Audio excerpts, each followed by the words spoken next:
Okay, students. So, all right. So, um, जी चलिए जी. Okay, let's start.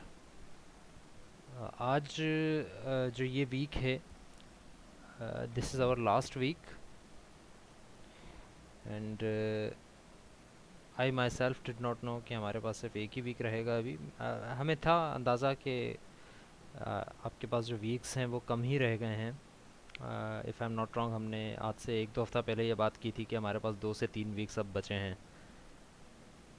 And ये भी हमारी बात काफ़ी दफ़ा हो चुकी है कि अगस्त के एंड में या फिर सितंबर के स्टार्ट में हमारे जो है वो एग्ज़ाम्स फाइनल हो जाएंगे. सो ऑफिशियली अनाउंस नहीं हुआ था, बट ऑफिशियली अब अनाउंस हो गया है और हमें इन्फॉर्म किया गया है लास्ट फ्राइडे कि द अपकमिंग वीक, यानी कि जो अभी वीक चल रहा है, this is our last week of classes.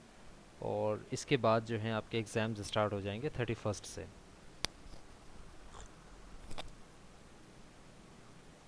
सो पहले मैं अपनी बातें कर लूँ सारी, उसके बाद फिर आप प्रेजेंट करके बात कर लीजिएगा. तो आपके जो 31st से हैं वो एग्ज़ाम्स स्टार्ट होंगे, यानी कि नेक्स्ट मंडे से आपके एग्ज़ाम्स स्टार्ट होंगे और वो संडे तक चलेंगे. अब उन एग्ज़ाम्स की नोयत क्या होगी, वो I think teacher to teacher depend कर रहा है कि वो कौन सा टीचर किस तरह के जो है एग्ज़ाम लेना चाहता है, और कौन सा टीचर किस तरह के एग्ज़ाम्स लेना चाहता है. So it's not a hard and fast rule कि आपको कैंपस आना पड़ेगा और आपका मंडे को ऊप का एग्ज़ाम होगा या ट्यूसडे को इसका एग्ज़ाम होगा. It's not like that. And what it's like, it's depending on the teachers. इसकी नोयत जो है वो कम्युनिकेट नहीं की गई है डिपार्टमेंट्स की तरफ से. So teachers are mostly independent of their work कि वो किस तरह जो है फाइनल एग्ज़ाम्स को कंडक्ट कर सकते हैं. ओके, मुजफ्फर हुसैन कह रहे हैं कि डीएलडी का एग्ज़ाम है मंडे को. तो क्या आपको ये टीचर ने बताया है या एग्जामिनेशन डिपार्टमेंट ने बताया है?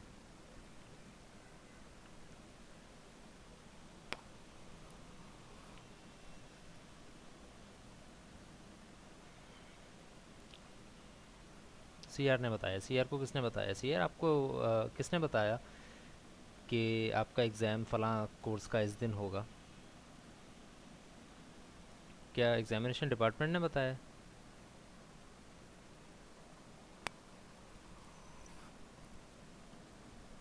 राइट. सो टीचर ने बताई है सिर्फ डेट. सो टीचर ने, जिसने भी डीएलडी की क्लास रखी है, उन टीचर्स ने तो रख दी हैं. तो आई एम नॉट श्योर कि ये किस तरह से काम चलेगा. हाउ अबाउट, मुझे कौन रोकेगा अगर मैं आपको मंडे को ऊप का भी एग्ज़ाम रख दूँ तो? So you are seeing the issue here कि examination department is not like issuing any kind of,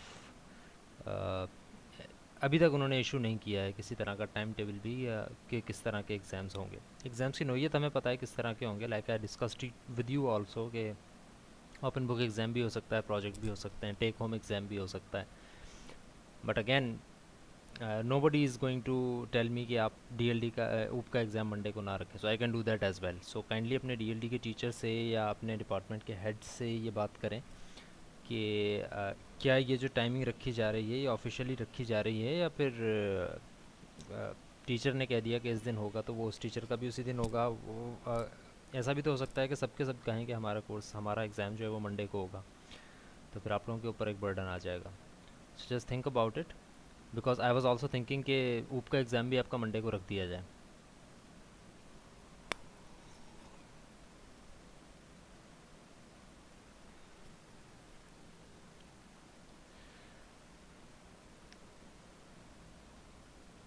right. Okay, DLD वाले सर सीएस डिपार्टमेंट के हेड हैं. अच्छा ठीक है.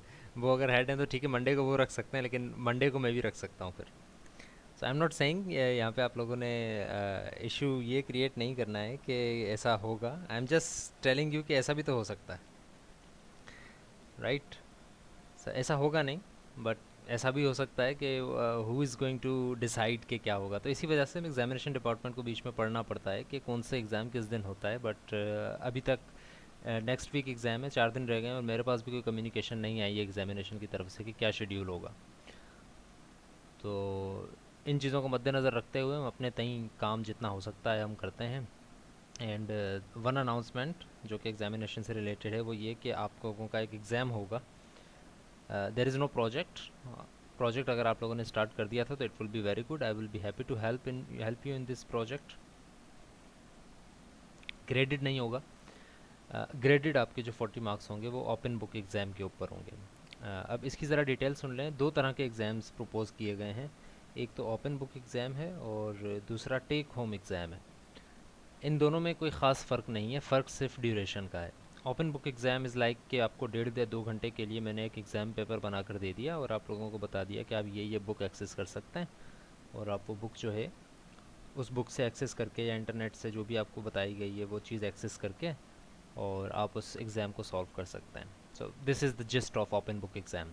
आपको वो 2 घंटे में जिस तरह से आप एक आम एग्ज़ाम सॉल्व करते हैं आप उसी तरह ये एग्ज़ाम भी सॉल्व करेंगे। ये हो गया ओपन बुक एग्ज़ाम।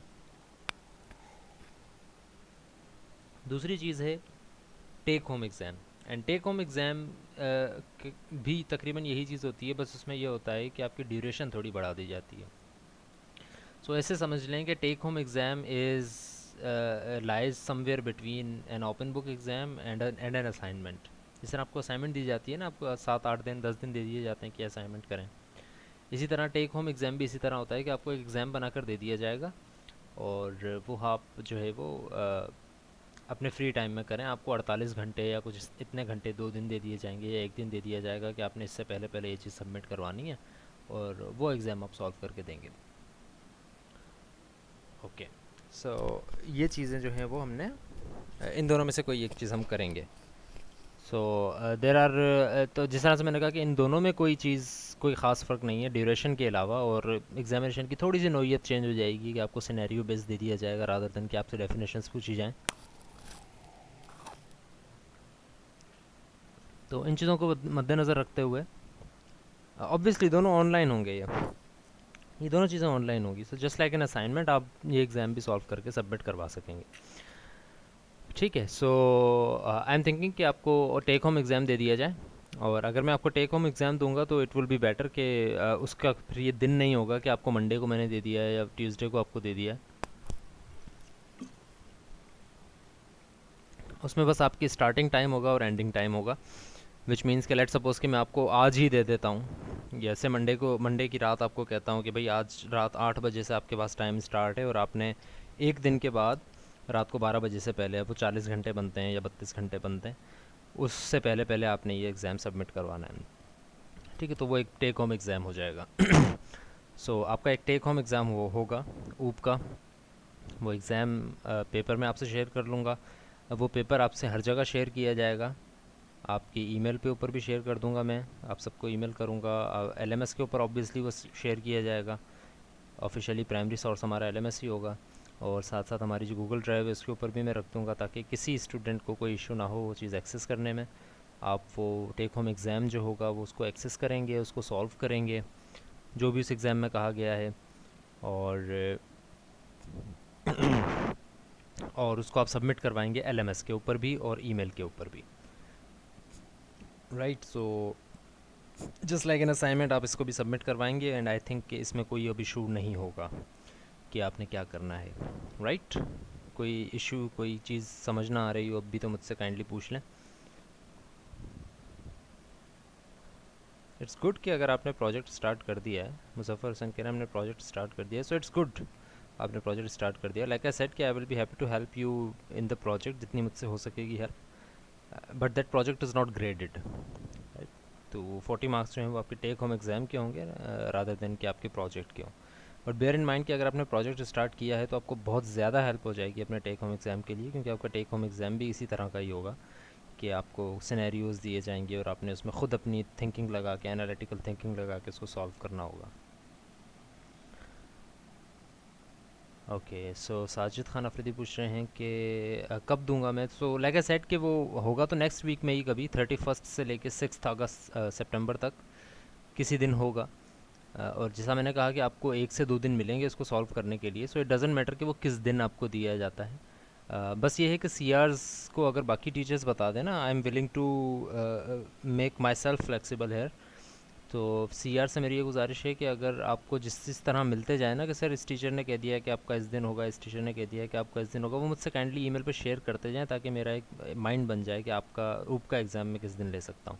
अगर मेरे बताने से पहले होता है तो। अगर मैंने आपको पहले बता दिया है कि भाई ट्यूसडे का आपको एग्ज़ाम होगा, so you will have to communicate that with your other teacher, ताकि ट्यूसडे को आपको कोई एग्ज़ाम ना रखा जाए। तो टाइमिंग हम बाद में डिसाइड कर लेंगे। नेचर मैंने अभी आप लोगों को अनाउंस कर दी है कि it will be a take home exam like an assignment, and it will be analytical. और इसमें आई थिंक अब और कोई इशू नहीं होना चाहिए।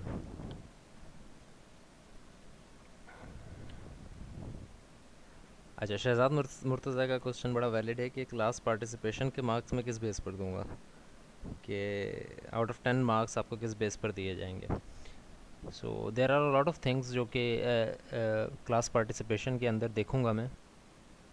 और क्लास पार्टिसिपेशन के वो मार्क्स हैं जो कि directly I am not going to justify to you कि ये मैंने इसको इतने क्यों दिए हैं।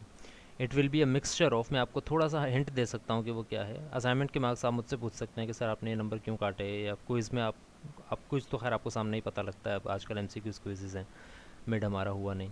लेकिन जो क्लास पार्टिसिपेशन के मार्क्स हैं उसमें क्लास की पार्टिसिपेशन देखी जाती है कि किसने क्लास में कितना पार्टिसिपेट किया। मिक्सचर ऑफ, वो जो मिक्सचर होंगे वो कुछ इस तरह के होंगे कि कौन मुझसे कितना ज़्यादा इंटरेक्टिव रहा on the email, in classes, कोई किसी असाइनमेंट बनाते हुए मुझसे किसी ने कितनी चीज़ें पूछी, किसी किसी ने कोई क्लास के दौरान कितने सवाल किए, मैंने जो सवाल किए उसमें कितनों के जवाब आए। काफ़ी हद तक ऐसा ही हुआ है कि मैंने सवाल किए हैं जितने भी इंटरेक्टिव रहने के लिए क्लास में, उसमें 3 से 4 स्टूडेंट्स के ही मेरे पास जवाब आते थे। सो यू कैन अज्यूम कि वो जो 3 से 4 स्टूडेंट्स हैं जिनके जवाब आते जा रहे थे मेरे पास, और वो इंटरेक्टिव थे मेरे साथ क्लासेस के अंदर, और उन्होंने जो है इंटरेक्ट किया मेरे साथ, सीखे भी, कुछ गलतियाँ भी मेरी आप पॉइंट आउट की। तो ये सारी चीज़ें जब जो जिस स्टूडेंट ने की हैं, जिन स्टूडेंट्स ने की हैं, ऑब्वियसली उनके मार्क्स थोड़े से हायर लेवल पर होंगे रादर देन उन स्टूडेंट्स के जो कि क्लास में आके लॉगिन होते थे और सिर्फ सो जाते थे, और किसी तरह का भी उनकी तरफ से जवाब नहीं आता था मेरे पास। सो ऑब्वियसली ये एक कुछ चीज़ें हैं जो कि जिनकी बेसिस पे मैं इनकी मार्किंग करूँगा। ठीक है, आई एम नॉट सेइंग कि इसी बेस पे मार्किंग होंगी, इससे भी बेहतर हो सकती हैं। लाजमी नहीं है कि किसी स्टूडेंट ने अगर मुझसे इंटरेक्शन नहीं रखी क्लास में तो उसने पढ़ाई नहीं बिल्कुल भी। सारी चीज़ों को देखा जाएगा। इसमें एक फ़ीचर ये भी होगा कि आपने असाइनमेंट्स के अंदर कितना अच्छा परफॉर्म किया है, आपने क्विज़ेस के अंदर कितना अच्छा परफॉर्म किया है। कुछ स्टूडेंट्स ऐसे भी होते हैं जो कि सिर्फ पढ़ते हैं या ज़्यादा इंटरेक्शन भी नहीं करते टीचर्स के साथ, ज़्यादा क्वेश्चंस भी नहीं करते, ज़्यादा कमेंट्स भी पास नहीं करते, लेकिन फिर भी उनकी परफॉर्मेंस ज़्यादा अच्छी होती है असाइनमेंट्स में और क्विज़ेज़ में और इस तरह की चीज़ों में। So a lot of things will be mixed up in this scenario, और उनमें से आउट ऑफ 10 मार्क्स दिए जाएंगे।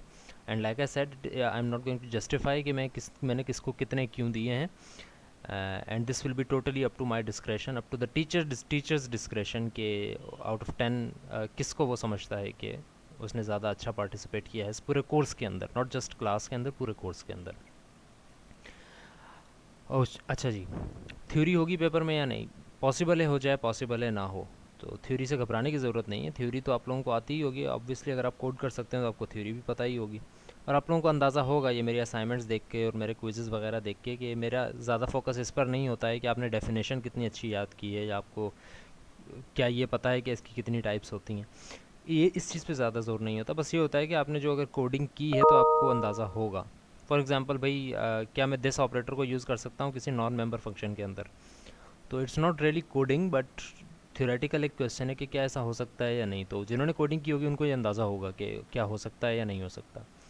तो कोडिंग से रिलेटेड ही जो या बिल्कुल सिंपल कंसेप्ट से रिलेटेड जो क्वेश्चंस हैं वो मैं पूछ सकता हूँ theoretical. It will not be like के STL की लाइब्रेरी को डिफ़ाइन करें और उसके जो कंटेनर्स हैं उनमें से 3 कंटेनर्स को डिफ़ाइन करें और उनके काम लिखें। इस तरह के questions I will try to avoid. But like I said कि अगर आपने किया है तो आप लोगों को उससे भी कोई इशू नहीं होना चाहिए। अच्छा जी, अ, अब आते हैं असाइनमेंट नंबर 3 के ऊपर। असाइनमेंट नंबर 3 का सोल्यूशन तो मैंने शेयर कर ही लिया था, सबने देख लिया होगा। साथ साथ आपके मार्क्स भी मैंने शेयर कर लिए थे। आई ट्राइड के इस असाइनमेंट में मार्क्स जो हैं वो ज़्यादा से ज़्यादा दिए जाएं। जिनके मार्क्स बिल्कुल कम आए हैं, आई थिंक 5 या 4 से कम किसी को नंबर्स नहीं दिए हैं मैंने। जिसने थोड़ा बहुत भी काम किया है उसको मैंने 5 नंबर 4 नंबर दे दिए हैं। जिसने एक फ़ाइल के अंदर भी मुझे काम सबमिट करवाया है उसको भी 4 नंबर तो कम से कम मिल ही गए। बाकी जो स्टूडेंट्स, मैं हर किसी का इंडिविजुअल मसला हल नहीं करूँगा, मैं सिर्फ आपको सिंपली बता देता हूँ कि किस चीज़ पर मार्क्स मैंने काटे हैं। तो अगर आपने वो चीज़ की है तो आपको अंदाज़ा हो जाएगा कि मेरे मार्क्स इस वजह से कटे हैं। सबसे पहली चीज़ तो ये कि ऑथर की क्लास के अंदर मैंने दो फंक्शंस लाजमी बनाए थे। एक फ़ंक्शन की रिटर्न टाइप नॉवल टाइप की थी, एक फ़ंक्शन की return type text book type की थी। ये फंक्शंस मुझे बहुत कम असाइनमेंट्स में नज़र आए हैं। बहुत कम असाइनमेंट्स थी ऐसी जिसमें ये दो फंक्शंस बने हुए थे। ऑथर के बाकी फंक्शंस तो खैर बने ही हुए थे, अपडेट एडिशन सॉरी पब्लिश का फंक्शन। इसी तरह पब्लिश का जो फंक्शन था वो ऑथर की क्लास में जो था, उस ऑथर की क्लास में पब्लिश का फंक्शन स्ट्रिंग रिटर्न कर रहा था। ये काफ़ी हद तक स्टूडेंट्स ने सही कर लिया। सो अगर वो टेक्स्ट बुक रिटर्न टाइप और नॉवल रिटर्न टाइप के फंक्शंस आप नहीं बना सके तो ऑब्वियसली 1 से 2 नंबर आपके उस चीज़ के चले जाएंगे। इसी तरह नेक्स्ट चीज़ जो थी, मेन चीज़ें मैं आपको बता रहा हूँ जो कि जिनकी वजह से ज़्यादातर के नंबर्स कटें। दूसरी चीज़ तो थी वो ये कि बुक की क्लास के अंदर प्योर वर्चुअल फंक्शन कोई एग्जिस्ट नहीं कर रहा था। बुक की क्लास के अंदर कुछ स्टूडेंट्स, ज़्यादातर स्टूडेंट्स ने यही किया था कि बुक के कंस्ट्रक्टर्स बना दिए और अपडेट एडिशन का फंक्शन बना दिया और उसको डिफ़ाइन नहीं किया। इट्स नॉट लाइक कि आप डिफ़ाइन नहीं करेंगे, वो तो चलेगा ही नहीं, ये एरर है। तो प्योर वर्चुअल फंक्शन नहीं बनाया था काफ़ी स्टूडेंट्स ने। तो जिनके 1-2 नंबर्स ज़्यादा कटे हैं उन 1-2 नंबर्स इस चीज़ के भी थे कि आपने प्योर वर्चुअल फंक्शन बनाया है नहीं बनाया, जो कि मैंने बार बार आपको कहा भी था असाइनमेंट में बनाने के लिए। अच्छा जी। और तीसरी चीज़ जो थी वो ये थी कि आपने जो टेक्स्ट बुक की क्लास या फिर नॉवल की क्लास है उसके अंदर आपने इस प्योर वर्चुअल फंक्शन को ओवरराइड किस तरीके से किया है। तो ये 3 चीज़ें मेन थी जिनकी जिनकी बेस पर मैंने मार्किंग की है कि आप क्योंकि इसके अलावा तो सारी चीज़ें तकरीबन वही थी जो कि सेटर्स और गेटर्स आपने बनाए हैं, राइट। तो ये 3 से 4 चीज़ें थी जिसमें पब्लिश का फंक्शन आ गया। पब्लिश नॉवल का फंक्शन नॉवल रिटर्न कर रहा है तो इसकी रिटर्न टाइप नॉवल की होनी चाहिए ऑथर की क्लास के अंदर, ये चीज़ थी एक। इसी तरह बुक की क्लास में प्योर वर्चुअल फंक्शन होना चाहिए, ये चीज़ एक जो है वो दी गई थी। तो अगर इन तीनों चारों चीज़ों में से आपने एक आधी चीज़ मिस की है तो आप समझ जाएं कि आपके जो 2 नंबर या 3 नंबर कटे हैं वो इस वजह से कटे। इसके अलावा आई थिंक 3-4 से ज़्यादा तो किसी के नंबर नहीं कटे। 5 नंबर्स उसको दिए गए हैं या 4 नंबर्स उसको दिए गए हैं जिन्होंने बिल्कुल ही घिसी पिटी असाइनमेंट की है। उन्होंने ना ही क्लासेस को अलग अलग बनाया है, ना ही फंक्शंस को अलग अलग बनाने की तौफीक की है, और फंक्शंस में भी उन्होंने सिर्फ कंस्ट्रक्टर्स बना दिए हैं। जिस क्लास में मैंने कहा था कि प्योर वर्चुअल फंक्शन बनाना है, आपने उस वहाँ पर फंक्शन बनाने की ज़हमत भी नहीं की, आपने सिर्फ डायरेक्टली कंस्ट्रक्टर्स बना दिए और क्लास को ख़त्म कर दिया। तो इस तरह के बहुत ही अजीब सी असाइनमेंट्स भी मेरे पास आई हैं जिनकी वजह से मुझे 4 या 5 नंबर देने पड़े हैं। वरना मैं ज़ीरो भी दे सकता था वहाँ पे, क्योंकि उन्होंने और कोई ख़ास काम नहीं किया उस असाइनमेंट के अंदर। तो ये तकरीबन वो सारी चीज़ें थी जो कि असाइनमेंट से रिलेटेड थी। असाइनमेंट 3 का सोल्यूशन मैंने अपलोड कर दिया है और आप जो भी स्टूडेंट्स वो सोल्यूशन खोल के देखेंगे उनको अंदाज़ा हो जाएगा कि वो सारी चीज़ें वही थी जो कि हमने कही थी और उसी तरह से वो सॉल्व हो रही थी, कोई नई चीज़ उसके अंदर नहीं थी। ऑल राइट, काजी मुबीन, काइंडली ये चीज़ें आप मुझसे ईमेल पे शेयर कर लेंगे एक ही ईमेल पे, तो मेरे लिए थोड़ी आसानी हो जाएगी। जिस तरह से आपने कहा ना कि अरेबिक का उस दिन हो गया है और उसका उस दिन हो गया है, तो ये ईमेल एक ही ईमेल के ऊपर मुझे बता दें कि अभी क्या स्टेटस है, ताकि मैं थोड़ा सा उसको अंदाज़ा लगा दूँ। ओके।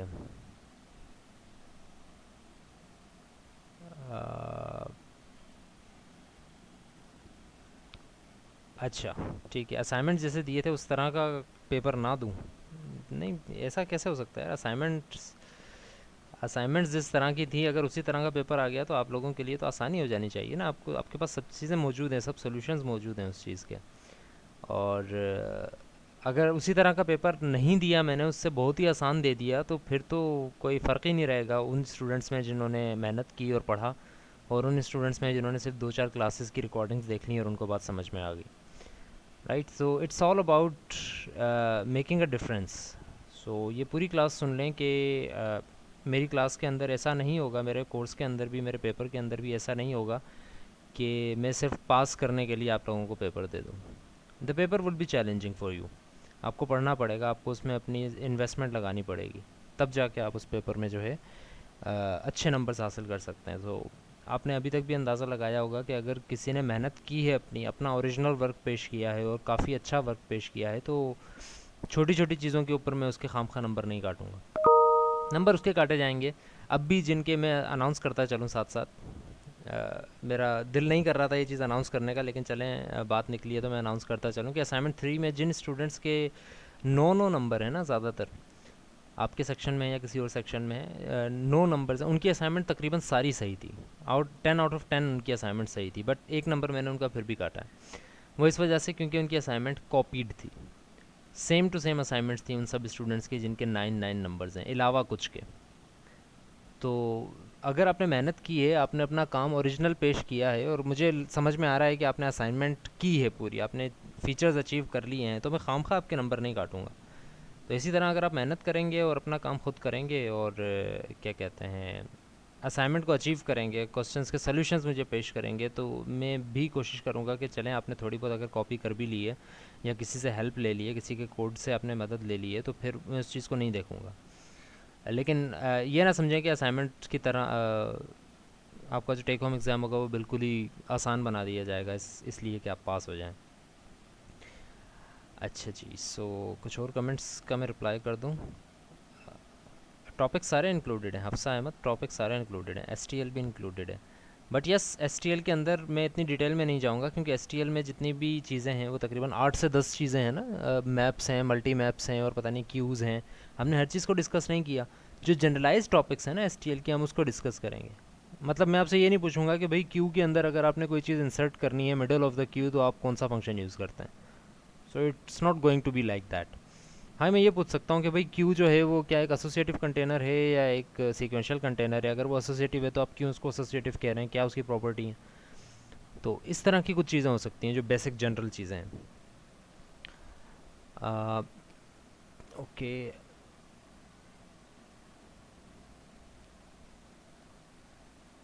असाइनमेंट्स जिसने एलएमएस के ऊपर सेंड की हैं वो उसकी एक्सेप्टेड हैं, जिसने एलएमएस के ऊपर सेंड नहीं की हैं उसकी भी सिर्फ तब एक्सेप्टेड हैं जब उसने ईमेल पर विद इन टाइम एक्सेप्टेड की सेंड की हों। ऑलमोस्ट सभी असाइनमेंट्स में, असाइनमेंट 1 को छोड़ के, दोनों असाइनमेंट में मैंने आपकी डेट एक्सटेंड की थी, एक एक दिन आपको और दे दिया था। तो ये इशू तो ख़त्म हो गया कि आपकी लाइट नहीं थी या आपको इंटरनेट नहीं मिला, तो ये इशू तो ख़त्म हो जाता है इस चीज़ से। बाकी ये है कि आप असाइनमेंट बना नहीं सके, तो अब उसके लिए कुछ किया नहीं जा सकता। हाँ, ये हो सकता है कि अगर आपका जेन्युइन रीज़न है आप मुझे ईमेल कर दें अपने क्या कहते हैं उनके साथ सबूत के साथ, जिस तरह कुछ कह रहे हैं कि उनकी तबीयत ख़राब थी, वो हॉस्पिटल में एडमिट थे या कुछ इस तरह की चीज़ें थी। तो अगर आप वो जो होती हैं क्या कहते हैं उनको, रिसीट्स वगैरह या इस तरह की जो चीज़ें होती हैं, वो अगर आप मुझसे शेयर कर लें कि ताकि मेरे पास एक रिकॉर्ड हो जाए कि this student has a genuine reason, तो उसको जो है फिर मैं असाइनमेंट तो रीसबमिट नहीं होगी, लेकिन ये है कि एवरेज मार्क्स मैं दे सकता हूँ उसकी पुरानी परफॉर्मेंस या नई परफॉर्मेंस को देखते हुए।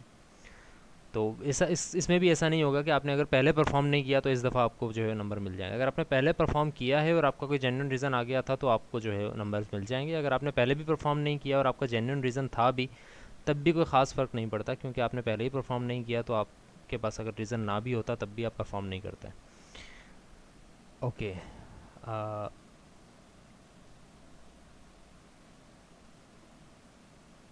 और नहीं, ये पॉसिबल नहीं है। नसीर अली पूछ रहे हैं कि क्या हम असाइनमेंट 1 दोबारा सबमिट करवा सकते हैं। ऐसा पॉसिबल नहीं है। आपने असाइनमेंट 1 अगर मिस कर दी है, जो कि आपकी लेट ज्वाइनिंग की वजह से हुई, तो उसके बाद हमने 2 असाइनमेंट्स ली। आप बस ऐसा समझें कि 2 असाइनमेंट्स हुई आपके कोर्स की, आउट ऑफ 20 मार्क्स आपकी 2 असाइनमेंट्स हुई, आपने उसमें कितना परफॉर्म किया, that was your moment of truth.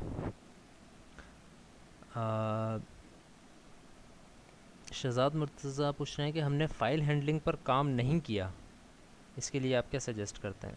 File handling पे हमने काम किया तो है, हमने स्टार्टिंग ऑफ द क्लासेस में यही काम तो किया था, फाइलिंग की थी, फाइल हैंडलिंग की थी कि फ़ाइल के अंदर से किस तरह से रीडिंग की जाती है, नोटपैड में किस तरह से राइट किया जाता है, रीड किया जाता है। हाँ, हमने हर तरह की फ़ाइल रीड नहीं की थी, बट फाइलिंग तो हम कर चुके हैं।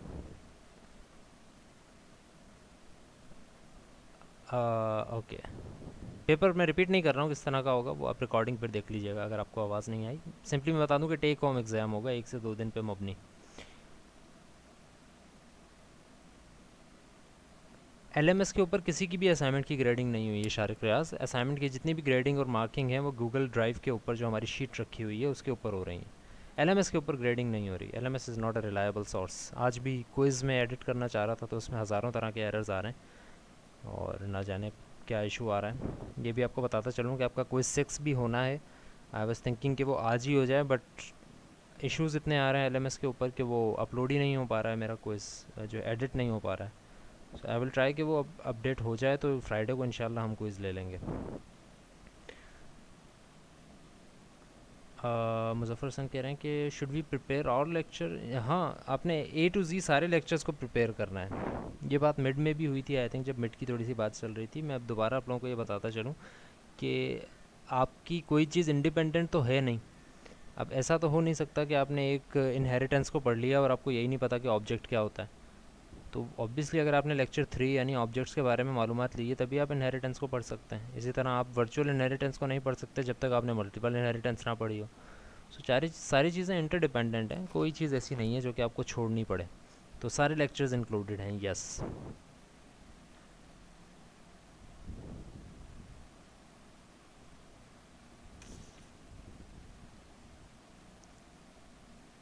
हाँ, मैं हैंड्रेस की तरफ आता हूँ। मैं ज़रा कमेंट्स को पहले रिप्लाई कर दूँ, उसके बाद सिर्फ पेपर होगा, प्रोजेक्ट नहीं होगा। मुस्तफ़ा जाकिब, ओके। जिनके क्विज़ रह गए हैं उनका क्या होगा? उनके लिए ये जवाब है कि जिनके क्विज़ रह गए हैं उनके लिए अगर मैं 12 क्विज़ भी रख लेता तब भी उनके क्विज़ रह जाते हैं। तो जिनके रह गए हैं उनके लिए अब कोई सोल्यूशन नहीं है। जिनके क्विज़ रह गए वो रह गए।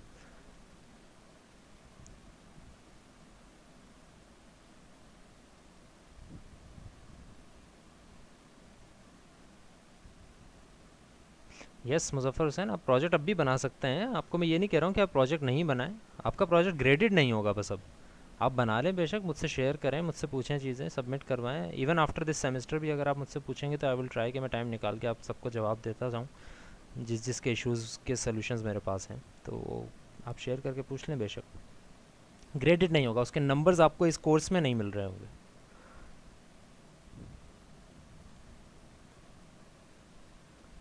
साकिब अब्बास कह रहे हैं कि इन्होंने प्रूफ दिया था लेकिन मेरा कोई रिप्लाई नहीं आया। अच्छा, आप ऐसा करें साकिब अब्बास, और जितनों का भी ये इशू है ना कि वो उनके पास जेन्युइन रीज़न है और उनके पास प्रूफ्स हैं, वो काइंडली मुझे भी ईमेल करें, और साथ साथ जो आपका डिपार्टमेंट ऑफ स्टूडेंट अफेयर्स है ना उनको भी ज़रा ईमेल कर दें।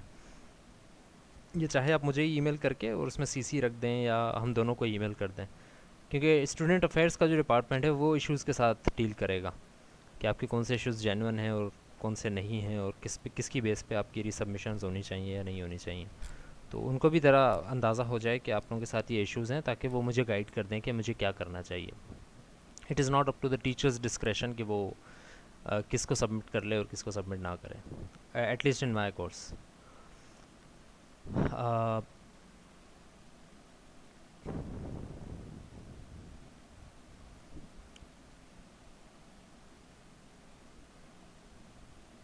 अच्छा, पेपर जो है वो आपका प्रैक्टिकल बेस्ड हो सकता है। देखें, ये आप लोगों को मैं बताता चलूँ कि आपका जो पेपर होगा उसमें थ्योरी भी होगी थोड़ी सी। थ्योरी का मतलब है कि थोड़ी बहुत आपसे ट्रू फॉल्स वगैरह पूछ लिए, या थोड़ा सा आपसे एक जुमले में आंसर पूछ लिया किसी चीज़ का, ये भी होगा। और कोडिंग भी होगी। तो जब भी आपको पेपर मिले तो आप लोग काइंडली ये इंश्योर करें सबके सब कि आप सबके पास या तो अपनी मशीन्स हों, या कोई ऐसा टाइम हो आपकी, अगर घर पे कोई ऐसी मशीन है तो उसमें आप टाइम ले सकें कि उसके ऊपर आपके पास सॉफ्टवेयर्स इंक्लूडेड होने चाहिए सारे के सारे। स्पेशली वर्ड का डॉक्यूमेंट होना चाहिए, ताकि आप अगर कोई जवाब मुझे लिखकर सेंड कर रहे हैं, वर्ड का डॉक्यूमेंट होना चाहिए, इंटरनेट होना चाहिए, आपके पास कोड ब्लॉक्स होना चाहिए। ये सारी चीज़ें आपके पास होनी चाहिए ताकि आप सही से असाइनमेंट कर सकें। ये ना हो कि आपके पास कोड ब्लॉक्स नहीं है और आप पेपर करने के लिए बैठे हैं कि सब चीज़ें आप वर्ड पे टाइप करके दे देंगे, ऐसा नहीं है। ये तीनों चारों चीज़ें आपके पास होनी चाहिए। अच्छा जी, तो यहाँ तक बात हो गई। अब मैं रेज़ हैंड की तरफ आ रहा हूँ, जिसने बात करनी है। Kindly I think I will start from Mohammad Bilal. Yes,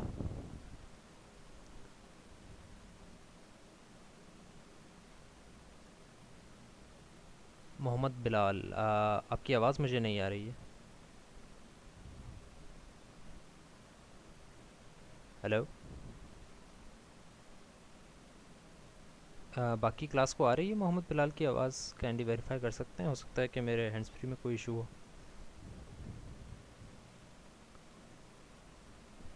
नहीं आ रही ना? हाँ, चलें, moving on to Hafsa Ahmed ji. Hafsa, अस्सलाम वालेकुम सर। वालेकुम अस्सलाम।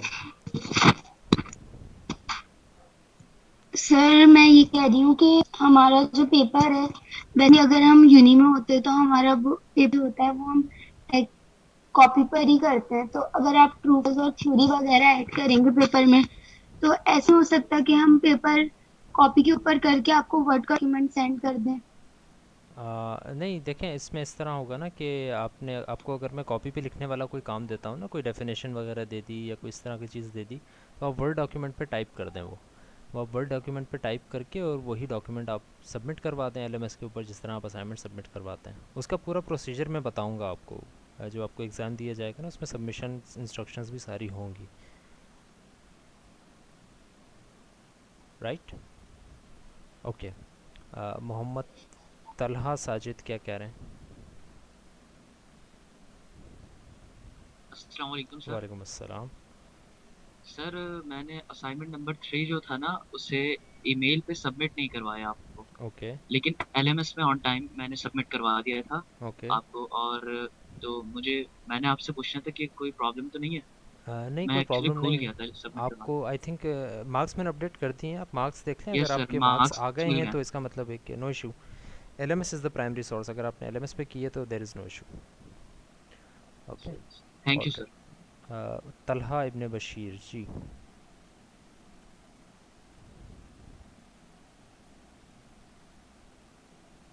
यस तलहा।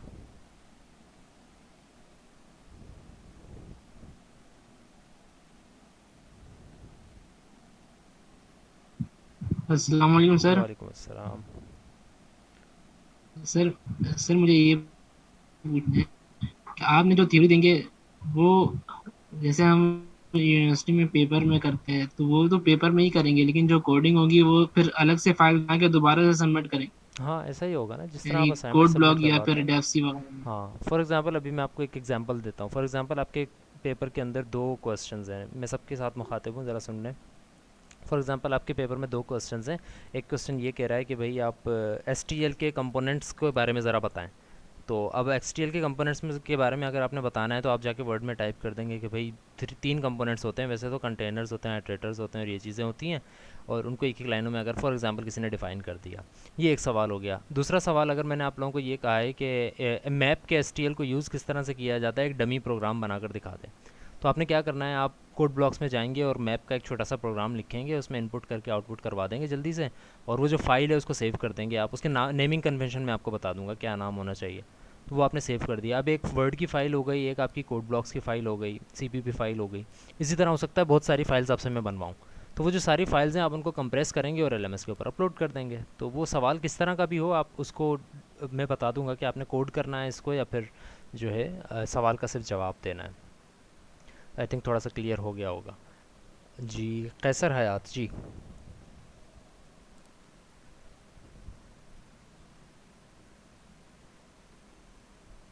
अस्सलाम वालेकुम। वालेकुम अस्सलाम। सर, दरअसल मेरे साथ प्रॉब्लम हो गया। दादी बीमार थी हमारी, तो अ, जिसकी वजह से मतलब उनके साथ हॉस्पिटल में कोई नहीं था और मैं होता था हम्म। और वालिद होते थे। तो मतलब काफ़ी क्लासेस भी मिस हो गई और स्पेशली जो असाइनमेंट थे वो मेरे मिस हो गए। ओके। फिर कुछ टाइम बाद मतलब इससे पहले ही दादी की इंतकाल हो गई थी, जिसकी वजह से मैं गांव जाना पड़ा। और अच्छा। रिसेंटली अब कुछ 4-5 दिन हुए हैं कि मैं मतलब कराची वापस आया हूँ और यहाँ पर दोबारा मैंने क्लासेस और सब कुछ ज्वाइन किए। हम्म। तो सर काइंडली बता दें मेरे बारे में कि मतलब कि अच्छा। असाइनमेंट वगैरह का मेरी सबमिशन हो सकती है या नहीं। चल। और जी जी जी, क्या कह रहे थे आप, सॉरी, क्या कह रहे हैं?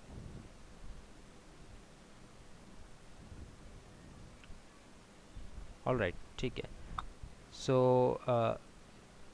ऐसा है कि आपका इशू जिस तरह से जेन्युइन है, I am sorry to hear about your grand mother.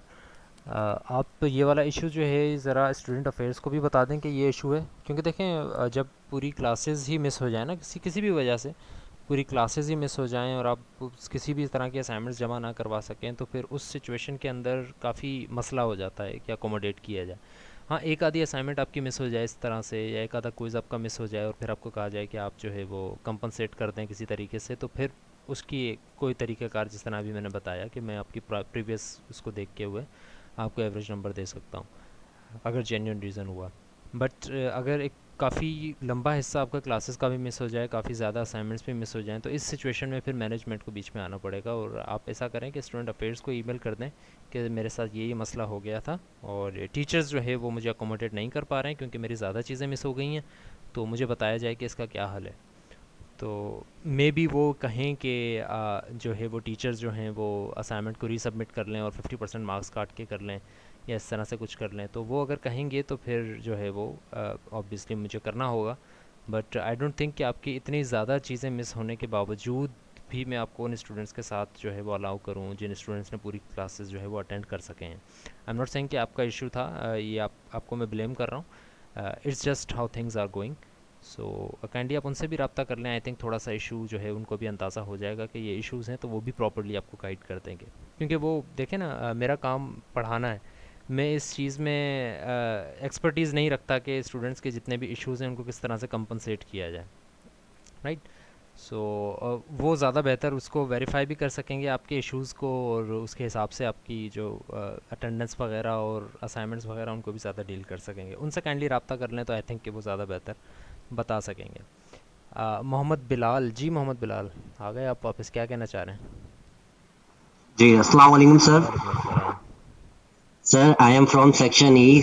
और सर आपको जैसा पता है सेक्शन ई के बहुत से असाइनमेंट आपके पास नहीं आए होंगे फर्स्ट और सेकंड। हम्म। जो प्रॉब्लम्स आई हैं हमारी, हाँ हाँ। सर पहली बात तो ये है कि अगर हम मर्ज आपके साथ हुए थे हम्म। तो सर आपको, यानी कि जब मर्ज हुए थे तो आपको पहले ये चीज आप देख लेते कि मैं अगर इनको मर्ज कर रहा हूँ हम्म। तो क्या ये कर पाएंगे बच्चे, क्या इनकी बेसिक्स इतनी कवर है, क्या इन्होंने पीछे सी बहुत अच्छे तरीके से पढ़ी है या नहीं पढ़ी। हम्म। अब चूंकि चूंकि आपने हमें समझाया कि आपने ये चीजें खुद से कवर करनी है और ये सारी चीजों को खुद डील करना है, हम्म। ठीक है। फिर वो इसमें आपका भी कोई प्रॉब्लम नहीं है, ये जाहिर बात है यूनिवर्सिटी ने हमें मर्ज करवाया है और फिर आपने डेली का हमारी क्लास है। लेकिन कुछ टाइम हमें फर्स्ट और सेकंड असाइनमेंट का तो दें या हमारा पोर्टल तो ऑन करें कि हमने वो चीज़ दोबारा से पढ़ी, खुद से पढ़ी, तो हमें उसके लिए टाइम तो चाहिए ना सर। ऑब्वियसली। अब जो हमारे असाइनमेंट मिस हुए हमारी तो जीपीए डाउन हो जाएगी हम्म। और इसका आपको पता है इम्पैक्ट पूरे 4 ईयर पर पड़ता है। सही। तो इसमें आपका थोड़ा फेवर चाहिए, आप हमारे टीचर हैं, जाहिर बात है सर। अब आप ही नहीं सोचेंगे फिर तो चलें। हम तो डिसअपॉइंटेड हो जाएंगे। राइट राइट, चलें, मैं आपको इसका सोल्यूशन थोड़ा सा गाइड कर सकता हूँ। मैं बताता हूँ कि आप लोगों ने क्या करना है। ई के जितने भी स्टूडेंट्स हैं, उनके साथ ज़्यादातर के साथ यही इशू है। काफ़ी हद तक जितनी बातें मैं पहले कर चुका हूँ मैं उन्हीं को रिपीट नहीं करना चाह रहा दोबारा कि ये काम क्यों हुआ, गलती किसकी थी या क्या हुआ। अब जो मैं आप सोल्यूशन की तरफ आते हैं, ब्लेम गेम को छोड़ देते हैं, सोल्यूशन की तरफ आते हैं कि क्या करना है। आपकी असाइनमेंट 1 मिस हुई है, आपकी असाइनमेंट 2 मिस हुई है। असाइनमेंट 1 का कोई नेमल बदल नहीं है क्योंकि वो असाइनमेंट आपसे आने से पहले हो चुकी है। असाइनमेंट 2 आप आए थे और आपने उसमें ख़ुद पढ़ा, कुछ स्टूडेंट्स ने सबमिट करवाई, कुछ स्टूडेंट सबमिट नहीं करवा सके, राइट। लेकिन हम ये कर सकते हैं कि ई के जितने भी स्टूडेंट्स हैं असाइनमेंट 2 के लिए उनकी कोई कंपनसेशन कर दी जाए, राइट। क्विज़ेज़ की कोई कंपनसेशन हम नहीं कर सकते क्योंकि क्विज़ेज़ आपके आ जाने के बाद भी 4 क्विज़ेज़ हुए हैं, right. I am not saying कि आपके साथ फेयर हुआ है, आई एम जस्ट सेइंग कि जितना हो सकता था उतना हो हुआ है आप लोगों के साथ इस क्लास के अंदर। इससे ज़्यादा आई थिंक अगर किसी और क्लास में आप मर्ज हुए भी हैं तो इतना ज़्यादा आप लोगों के साथ आई थिंक नहीं हुआ होगा कि आपके आने के बाद भी इतने सारे क्विज़ेज़ की आपको जो है वो गुंजाइश मिले या असाइनमेंट्स की गुंजाइश मिले। But never the less assignment number 2 जो है उसकी एक गुंजाइश हम निकाल सकते हैं। एंड ऐसा करते हैं कि सेक्शन ई के लिए आपका जो टेक होम एग्ज़ाम होगा ना, I am just shooting in the wind now, and हो सकता है कि ऐसा ही हो सकता है कि इसकी थोड़ी सी नेचर में चेंज कर लूँ। बता दीजिएगा सेक्शन ई के जितने भी स्टूडेंट्स हैं, वेरीफाई करते हैं अगर वो एग्री करते हैं इस बात से। तो वो ये कि आपका जो टेक होम एग्ज़ाम होगा उसमें एक क्वेश्चन में सेक्शन 1 से 2 क्वेश्चन सेक्शन ई के लिए स्पेशली डाल दूँगा। वो जो सेक्शन ई के लिए हैं वो जो है आप लोगों के लिए असाइनमेंट नंबर 2 का नेबल बदल होगा।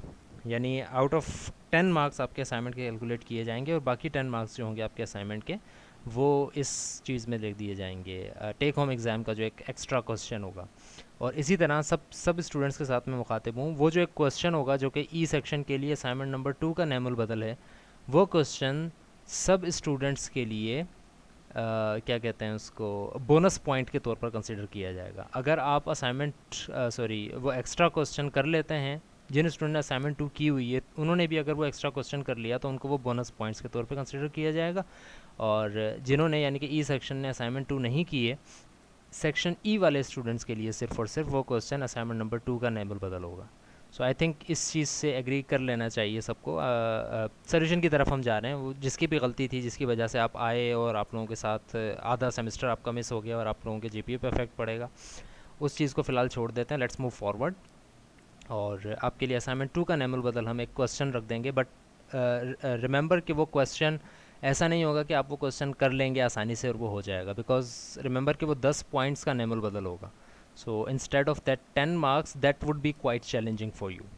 सो अगेन आप लोगों ने काम ज़्यादा से ज़्यादा मेहनत के साथ करना है और आई विल होप कि ज़्यादातर स्टूडेंट्स इस क्वेश्चन को सॉल्व कर लेंगे। Yes Muzaffar, that question will be included in exam paper, और उसके अंदर लिख दूंगा मैं पूरी इंस्ट्रक्शन लिख दूंगा कि this is only for section E, और अगर आप सेक्शन ई के नहीं हैं और फिर भी आप इस क्वेश्चन को अटैम्प्ट करते हैं तो that would B for a bonus point for you, right?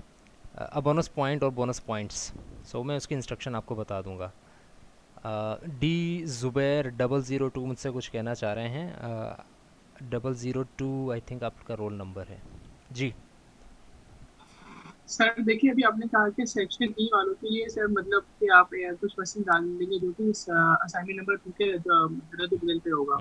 लेकिन सर आपने ये भी कहा कि अब वही क्वेश्चन दूसरे स्टूडेंट्स के लिए वो बोनस पॉइंट के तौर पे होगा, तो सर हमारे लिए भी बोनस पॉइंट है कि ताकि हम इससे जो हमारे चीजें गुजर चुकी हैं इसको रिकवर कर सके। नहीं, अब बोनस पॉइंट तो नहीं हो सकता ना। बोनस तो सिर्फ उनके लिए है जो जिन्होंने पूरी पूरी असाइनमेंट्स की हैं और कर सकें। देखिए, अब हर चीज़ में तो फेयरनेस नहीं आ सकती ना। I am trying to be fair as much as possible, but obviously हर जगह आप लोगों को अकोमोडेट नहीं किया जा सकता। अच्छा सर, एक और बात जी आपसे जी। सर ये करनी थी कि मैं सर दो वीक्स में बीमार था सर। मैंने आपको ईमेल भी की थी एप्लीकेशन की, उसके बाद सर वो था कि मैंने असाइनमेंट की जो है ना थोड़ा लेट सबमिट करवाया था। तो सर आपने भी मुझे रिप्लाई कर दिया था, पर सर मतलब मैं ये कंफ्यूज था कि मेरी ईमेल आपके पास प्रॉपर पहुंची कि नहीं पहुंची, ताकि मतलब आपका कोई रिप्लाई नहीं आया था। तो हाँ, सर मेरी ईमेल आपके पास आई थी। आई थिंक मैंने रिप्लाई अगर कर दिया है तो आपके पास मेरे पास आई थी ईमेल। एक्चुअली इशू ये होता है कि मैं सबको टाइमली रिप्लाई नहीं कर पा रहा होता हूँ ना। So I need sir time to decide कि अच्छा इस स्टूडेंट का ये केस है तो इनके साथ क्या करना चाहिए। उस तरह के मेरे पास 5-6 केसेस होते हैं, हर किसी को अलग अलग डील करके मैं डिसाइड करता हूँ कि क्या करना चाहिए। तो जब मैं उस चीज़ को फाइनलाइज़ कर रहा होता हूँ फिर मैं एक साथ सबको ईमेल का रिप्लाई करता हूँ। सो अगर आपको ईमेल का रिप्लाई नहीं किया गया तो इसका मतलब यही होता है कि अगर आपका ईमेल का रिप्लाई अभी नहीं भी किया जाता तब भी इससे कोई फ़र्क नहीं पड़ने वाला, राइट? सो मेरे पास ईमेल्स पहुंच रही थी, सही। बट इशू ये था कि मैं उसका रिप्लाई जो है वो सोचने में, डिसाइड करने में थोड़ा टाइम लग रहा था मेरे साथ। एक्चुअली इशू ये था। All right. ओके सर, मैंने असाइनमेंट के लिए एक्चुअली एक दिन लेट जमा करवाया था सर, क्योंकि मैं कर नहीं पाया था। तो आप एक्सेप्ट कर लेंगे प्लीज? मैंने जमा कर दिया था सर आई थिंक असाइनमेंट मैंने ईमेल के एक्सेप्ट थ्रू कर पर। लिया है। एक डे लेट वालों का आई थिंक मैंने एक्सेप्ट कर लिया है। I am not so sure. आप ज़रा अपने मार्क्स चेक कर लें और ईमेल चेक कर लें तो आई थिंक सर आपको मार्क्स अंदाज़ा हो मार्क्स में मार्किंग नहीं हुई सर, इसलिए मैं कंफ्यूज था। जाए। मार्किंग नहीं हुई है आपकी? जी सर। अच्छा, आपने कब जमा करवाई थी असाइनमेंट? 29 लास्ट थी आई थिंक। सर मतलब एलएमएस में जो डेट आ रही थी उससे अगले दिन मैंने जमा करवाई थी, रात के बारह ईमेल के ऊपर? बारह से पहले करवाई थी। ईमेल के जी ऊपर? ईमेल के ऊपर सर। जी ईमेल सर। के ऊपर सबमिट करवाई थी। चलो मुझे ईमेल कर दें एक, मैं देखूंगा और कितने स्टूडेंट्स का ऐसा केस है। अगर ज़्यादा का केस है ऐसा तो फिर आई थिंक मेरे ख्याल से मैंने सबमिट नहीं की थी। I will have to check it out on my own. आप मुझे ओके ईमेल सर, कर दें कि थैंक ये यू इशू सर। था। Okay sir, thank you. Okay, Zohaib Rafiq ji. अस्सलाम वालेकुम सर। वालेकुम अस्सलाम। जैसा कि सर मैं आपको बताना चाह रहा था सर, जैसे कि स्टूडेंट का भी सर असाइनमेंट का इशू था, तो सर मेरा भी असाइनमेंट का ऐसे ही हुआ था, सेकंड असाइनमेंट का ना। सर मैं रात को तकरीबन 11:55 पर असाइनमेंट सबमिट कर ही रहा था, तो सर मैं सर 1-2 मिनट ऊपर हो गया तो असाइनमेंट सबमिट नहीं हो पाया था मेरे कनेक्शन लॉस की वजह से। अच्छा सर मैंने आपको ईमेल भी की थी सर, आपकी ईमेल जो है ना सर मुझे नहीं आई थी, मतलब रिप्लाई नहीं आया था। आपने सर मैं कल मुझे शायद परसों रिप्लाई किया था। हाँ, ऐसा ही कुछ सर हुआ। मैं आप मेरा असाइनमेंट जमा कर लेते तो आपकी बेहतर आवाज़ रहेगा। गुम हो गई है, थोड़ा थोड़ा करीब करके माइक बोलेंगे? जी जी सर। हाँ तो सर मैं आज यूनिवर्सिटी भी गया था, आज यूनिवर्सिटी भी गया था इसी सिलसिले से। तो यूनिवर्सिटी में सर मुझे बताया गया कि आप सर से बात करें, सर से कहें कि सर मेरा इशू था तो सर आपके असाइनमेंट एक्सेप्ट कर लेंगे। अच्छा, आपने किससे बात की है? जी सर। सर मैं तकरीबन डीन से बात करके आया था, और डीन के अलावा सर मैंने बाकी, उससे पहले मैंने एचओडी से भी बात की थी सर। अच्छा, डिपार्टमेंट ऑफ स्टूडेंट अफेयर्स से बात की थी आपने? सर स्टूडेंट अफेयर्स में मैं नहीं जा सका क्योंकि सर बारिश की वजह से तकरीबन कुछ लोग नहीं आ पाए थे सर। अच्छा जाने तो वाला ही था सर, लेकिन मैं नहीं जा पाया था वहाँ पर। अच्छा अच्छा ठीक है। अच्छा ये है जी ऐसा सर। कि आपने डीन्स और एचओडीज़ को तो ये बात बता दी, बट एक्चुअली ये है कि उनको पूरे कोर्स का वो नहीं पता ओवरव्यू कि हमने कोर्स में और क्या क्या किया है, राइट? सो अब ये जी है कि जी। आपकी असाइनमेंट अगर मिस हो गई है तो उस असाइनमेंट का जी नेमल जी। बदल हमने 3 असाइनमेंट्स रखी हुई हैं, राइट? तो वो उनमें से एक जी तो जी। आपकी वैसे ही ख़त्म हो जाती है अगर आपकी मिस हो गई है तो अगर एक से जी ज़्यादा सर। आपकी मिस हो रही हैं किसी भी वजह से, चाहे आप 1 मिनट लेट सबमिट करवा रहे हैं या 5 मिनट लेट सबमिट करवा रहे हैं, तो वो तो फिर स्टूडेंट के ऊपर ही है। अब हर चीज़ को तो मैं अकोमोडेट नहीं कर सकता, राइट? नहीं सो नहीं सर, ऐसी बात स्टूडेंट्स नहीं है will have sir, to be 11 students will बच्चों have to be fair over here also, because सी के असाइनमेंट्स का। लेना, सबमिट करना और चेक करना, इट्स नॉट समथिंग के जो आसानी से हो रही होती हैं। अब मैं आप लोगों को इतना ही बताता चलूँ कि आपकी असाइनमेंट्स मेरे पास आती हैं तो 1 से 2 दिन मुझे सिर्फ उन असाइनमेंट्स को सॉर्ट आउट करने में लगते हैं कि आपकी असाइनमेंट्स आती हैं, जी मैं जी। उनको एक्सट्रैक्ट करता हूँ, उनमें से नेमिंग कन्वेंशन कोई फॉलो नहीं करता, फिर मुझे ये देखना पड़ता है कि कौन सा स्टूडेंट किस सेक्शन का है, किस सेक्शन की उसकी असाइनमेंट चेक होनी चाहिए। फिर जब मैं असाइनमेंट चेक करने बैठता हूँ तो मुझे अंदाज़ा होता है कि इसने इसके अंदर भी एक्सट्रैक्ट करके नहीं भेजी है फाइल, फिर मैं दोबारा एक्सट्रैक्ट करता हूँ तो उसके अंदर उसने नाम नहीं दिया हुआ होता अपना। हज़ारों तरह के इश्यूज़ होते हैं। अब ये चीज़ मैं चेक कर जी लेता हूँ, उसके बाद फिर जब मुझे 4 दिन बाद जब मैं ये सारा काम कर लूँ और फिर 4 दिन बाद मुझे 4 स्टूडेंट्स और कहते हैं कि सर अब हमारी असाइनमेंट ले लें, तो एक इशू तो ये जी है कि सर। इससे मुझे डबल काम करना पड़ेगा। दूसरा इशू जो जो जिससे मुझे सबसे ज़्यादा इशू आता है वो ये है कि it would be injustice with those students जिनकी असाइनमेंट पहले चेक हो चुकी है। उनकी असाइनमेंट्स जब चेक जी हुई तब मेरा जो था तरीक़ेकार चेकिंग का, वो एक यूनिफॉर्म तरीक़ेकार के साथ सब चीज़ें चेक होती जा रही थी। अब एक चीज़ जी चेक सर। होने के बाद अब मुझे अगर दोबारा से वो सारी चीज़ें करनी पड़ेंगी तो इसमें ये हो सकता है कि किसी चीज़ का 1 नंबर अगर मैंने पहले काटा था तो अब मैं उसके 2 नंबर काट रहा हूँ खाम का। जी तो सर, ये आपकी बात चीज़ें बिल्कुल ठीक है। इनजस्टिस हो जाता है इन स्टूडेंट्स के साथ। तो एक ही दफ़ा मैं असाइनमेंट चेक करता हूँ सब स्टूडेंट्स की। अगर बाद में आप सबमिट करवा रहे हैं तो 1 से 2 मार्क्स या 3 मार्क्स तो आपके खुद ब खुद वैसे ही सब चले जाएंगे कि आपने लेट सबमिट करवाया है। लेट होने वाले, आप 1-2 मार्क्स काट लें, नो प्रॉब्लम सर। हाँ आप आप ऐसा चेक करें, तो आप कर मुझे लें। असाइनमेंट सेंड कर दें और फिर मैं देखता हूँ कि आपकी क्या सिचुएशन है उस हिसाब से, और फिर मैं डिसाइड करता हूँ कि आपकी असाइनमेंट एक्सेप्टेबल है या नहीं। आप मुझे ईमेल करके चलो बता दें ठीक कि सर है ये सर, इशू हुआ था। ठीक है सर, मैं आपको ओके ओके ठीक है, मेल कर दीजिएगा मुझे। All right, a lot of issues here.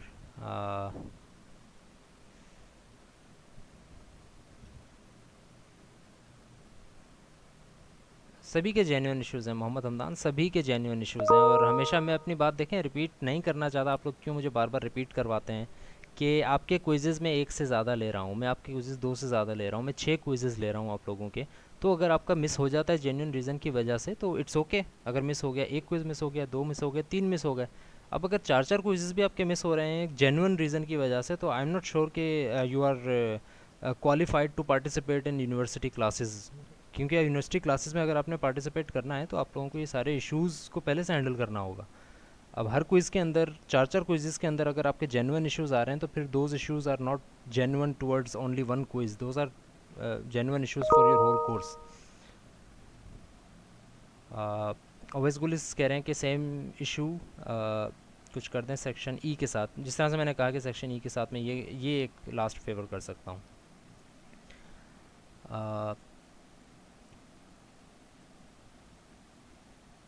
try to use code blocks, not dev C++. Try to use code blocks, it would be better.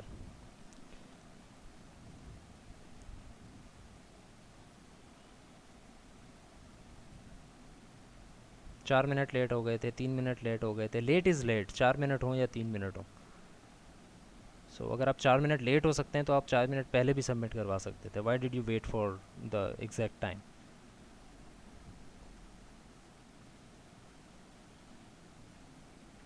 Mohammad Hamdan, आप ई सेक्शन के हैं, आप ई सेक्शन के हैं तब भी आपके 4 क्विज़ेस हो चुके हैं। पहला क्विज़ आपका तब हुआ था जब आप मर्ज हुए थे, उसकी सेकंड क्लास के अंदर ही आपका क्विज़ हुआ था, और उसके बाद जो है वो आपके 3 क्विज़ेस हो चुके हैं। तो इवन दो आपके 3 क्विज़ेस हुए हैं, अटेम्प्ट आपने करने थे। हाँ 3 क्विज़ेस हो चुके हैं तो फोर्थ बाकी है ना, फोर्थ आपका हो जाएगा फ्राइडे को इंशाल्लाह।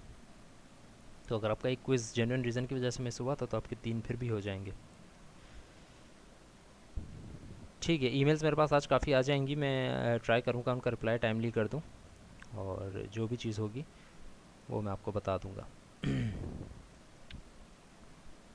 ओके, ऑल राइट, सो कितना टाइम है अब हमारे पास? आधा घंटा है हमारे पास अभी। सो अभी हमने जो चीज़ें, आई थिंक मैं अगर ज़रा रिकैप कर लूँ तो I have told you about the final exam, I have told you about your assignment, quiz, marks वगैरह, उनके इश्यूज़ के साथ अभी हम डील कर रहे थे। एंड आपके पेपर के नेचर मैंने आपको बता दिए, कैसे होगा पेपर, कितने दिन का हो सकता है या किस तरह का हो सकता है, वो भी मैंने आपको बता दिए। इसके अलावा और क्या बात की है हमने? I think that's it. Okay, so चलें, टॉपिक्स जिस तरह से मैं आपसे एक हफ़्ते से कह रहा हूँ कि टॉपिक्स हमारे काफ़ी सारे रह गए हैं, आई एम ट्राइंग के ज़्यादा से ज़्यादा टॉपिक्स कवर हो जाएं, but this is our last class, our last week. So I am thinking कि जो हमारी फ्राइडे की क्लास होगी उसमें हम क्विज़ रखेंगे और क्विज़ के अलावा हम रिव्यू कर लेंगे कुछ चीज़ें, हम कोई नया टॉपिक उसमें नहीं पढ़ेंगे। सो जो नया टॉपिक है वो हम आज की क्लास में कवर कर लेते हैं। छोटा सा टॉपिक है, छोटे से कुछ टॉपिक्स हैं, मिसलेनियस टॉपिक्स से हैं, तो हम उनको कवर कर लेते हैं और फिर उसके बाद जो है हम क्लास को डिसमिस करेंगे और नेक्स्ट क्लास हमारी जो लास्ट क्लास होगी उसके अंदर हम क्विज़ भी कर लेंगे लास्ट अपना, और साथ ही साथ जो है रिव्यू भी थोड़ा सा कर लेंगे चीज़ों का। अच्छा, ये आप लोग ज़रा जहन में रखें, अब बताना तो नहीं चाहिए, ये चीज़ अंडरस्टूड होनी चाहिए सबको कि आपका जो क्विज़ होगा फ्राइडे का, उसका फिर कोई नैमुल बदल नहीं हो सकता, बिकॉज़ फ्राइडे हमारी लास्ट क्लास होगी और उसमें क्विज़ होगा। अगर उसमें कोई क्विज़ नहीं दे सका, जिन्होंने अभी तक 3 नहीं दिए हैं क्विज़ेज़, अगर उसमें भी वो क्विज़ नहीं दे सका तो फिर उसके बाद फिर वो कोई क्विज़ नहीं दे सकेगा। तो फ्राइडे की क्लास में आपने लाजमी तौर पर क्विज़ अटैम्प्ट करना है। तो ये चीज़ आप लोग इससे भी अंदाज़ा लगा लें कि आप लोग पिछले सारे क्विज़ में भी तकरीबन यही कह रहे थे कि जब बारिशें हो रही हैं और लाइट्स का इशू है तो आप ये कह रहे थे कि आज नहीं लें, अगली क्लास में ले लें, अगली क्लास में ले लें। सो यू कैन सी कि अगर हम वो क्विज़ भी अगली क्लास के लिए छोड़ देते तो फिर आज हमारे पास एक नहीं बल्कि 2 क्विज़ पेंडिंग होते हैं। सो इट्स गुड कि हमने क्विज़ वो तब ले लिए और अब हमारे पास सिर्फ एक क्विज़ है जिसका टाइम भी है हमारे पास और हम वो अटैम्प्ट कर सकते हैं। तो ये आपने लाजमी तौर पर अटैम्प्ट करना है, इसके अलावा आप अटैम्प्ट नहीं कर सकेंगे। फिर जो अभी तक आपके मार्क्स हैं वही आपके मार्क्स हैं। Quiz 6 will be related to the topics we discussed after quiz 5, जिसमें टेम्पलेट, क्लासेस, फंक्शंस, STLs, ये कुछ चीज़ें थी। क्विज़ 5 के बाद जितनी चीज़ें हमने पढ़ी हैं वो देख लीजिएगा, उनमें से आपका क्विज़ 6 आएगा।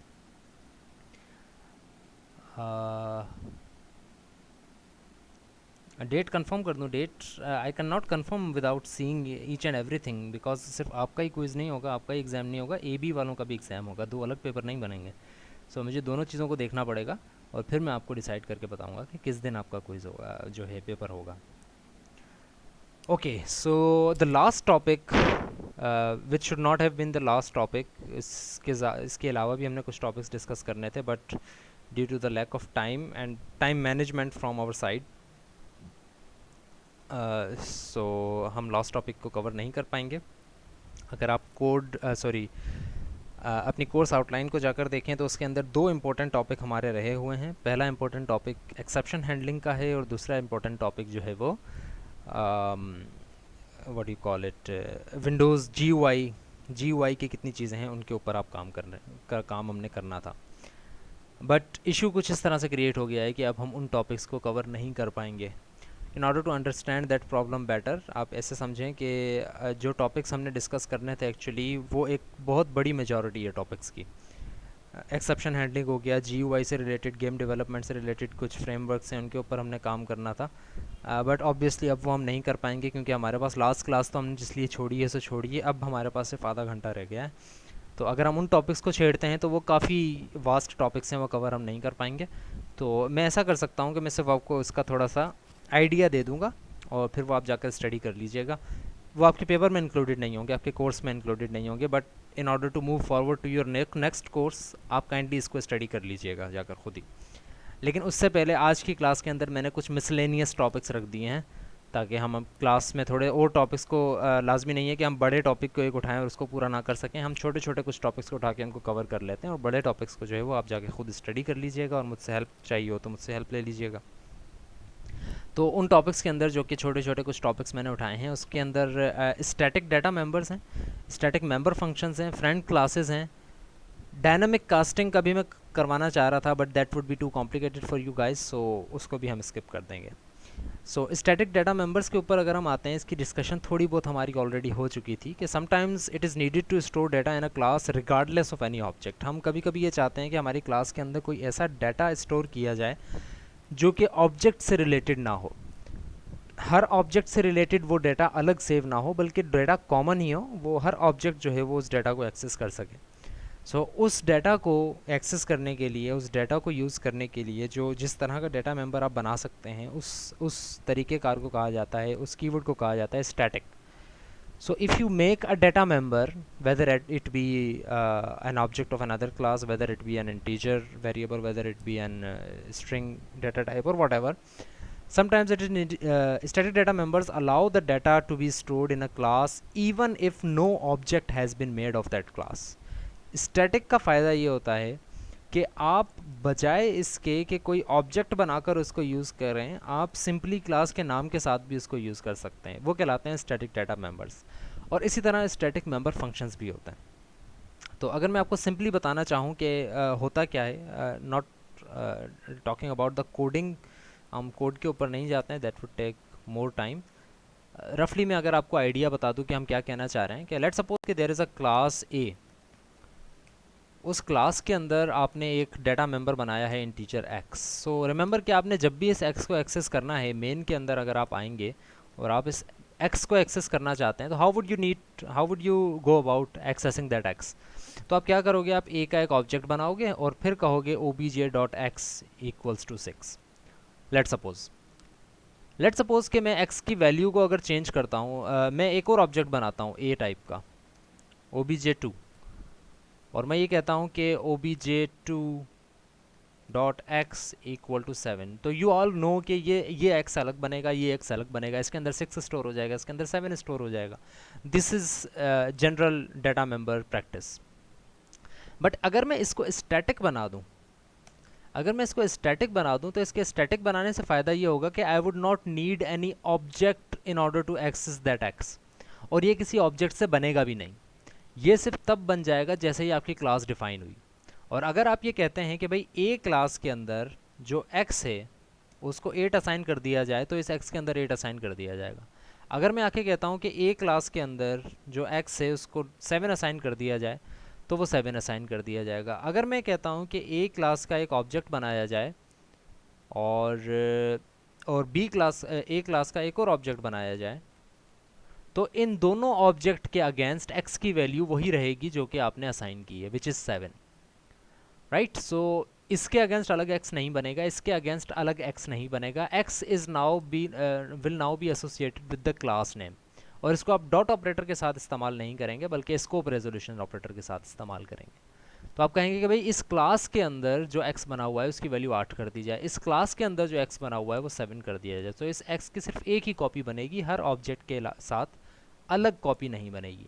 Same is the case with static member function. अगर मैं किसी मेंबर फंक्शन को स्टैटिक कर देता हूँ, कोई मेंबर फंक्शन बनाता हूँ और उसको स्टैटिक कर देता हूँ, तो इस सिचुएशन में भी वही काम होगा जो कि स्टैटिक डाटा मेंबर्स के साथ हो रहा था, which means in order to call this function I would not need any object, I will just say कि इस फंक्शन को कॉल कर लिया जाए, sorry, right, something like this, कि इस फंक्शन को कॉल कर लिया जाए। सो स्टैटिक चीज़ें वो होती हैं जो कि इंडिपेंडेंट ऑफ ऑब्जेक्ट्स होती हैं, and this thing is stored in a class. इसका फ़ायदा क्या क्या होता है? इसका फ़ायदा ये होता है जब आप मुख्तलिफ़ ऑब्जेक्ट्स के दौरान मुख्तलिफ़ ऑब्जेक्ट्स के दरमियान डाटा का एक्सचेंज अगर चाह रहे हो। फॉर एग्जांपल भाई obj और obj2 के दोनों के लिए x की वैल्यू सेम ही रहेगी, विच मीन्स x एक ऐसा बॉक्स है जिसको obj भी एक्सेस कर रहा है, obj2 भी एक्सेस कर रहा है, और दोनों के हिसाब से उसकी अलग कॉपी नहीं बनी हुई बल्कि एक सिंपल कॉपी बनी हुई है। So this is called static. इसकी डिटेल्स मैंने पावर पॉइंट स्लाइड्स में भी दी हुई हैं, और आप जाके इसकी कोडिंग अगर देखेंगे तो उसमें भी आपको अंदाज़ा हो जाएगा। ये बात हो गई स्टैटिक डाटा मेंबर की। अब आते हैं नेक्स्ट चीज़ के ऊपर, static data members and also static member functions. कुछ कमेंट्स के मैं जवाब दे देता हूँ, उसके बाद फिर आगे अगले टॉपिक के ऊपर चलते हैं।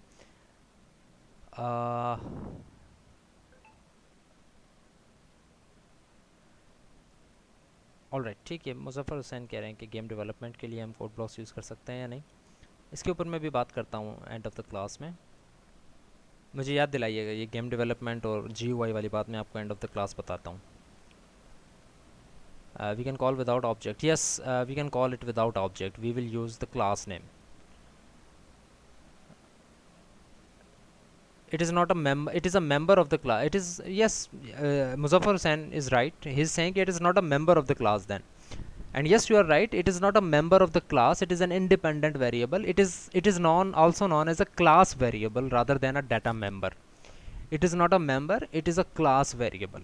So it is a variable which can be accessed with the class. It is not a data member, which means that it is not being associated with any object.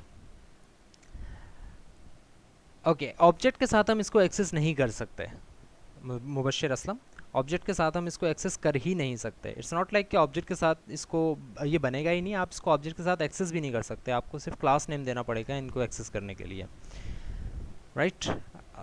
Muzaffar Hasan is कह रहे हैं static is not a member instance. Yes, just like I said कि it is not a member, actually it is a class variable, क्योंकि ये पूरी class के साथ आप इसको एक्सेस कर रहे होते हो. तो अच्छा, एक और बात भी ज़रा मैं आप लोगों को बताता चलूँ, पावर पॉइंट स्लाइड्स के अंदर भी है वो, आप लोग ज़रा इसको एक दफ़ा रीड कर लेंगे तो अंदाज़ा हो जाएगा. So suppose a class querity has a data member, static data member named data. एक स्टैटिक डाटा मेंबर है क्वेरिटी की क्लास में जिसका नाम है डाटा. In order to access data the scope resolution operator is used with the class name. No object, no dot operator, just scope resolution operator with the class name and you are accessing the static data members.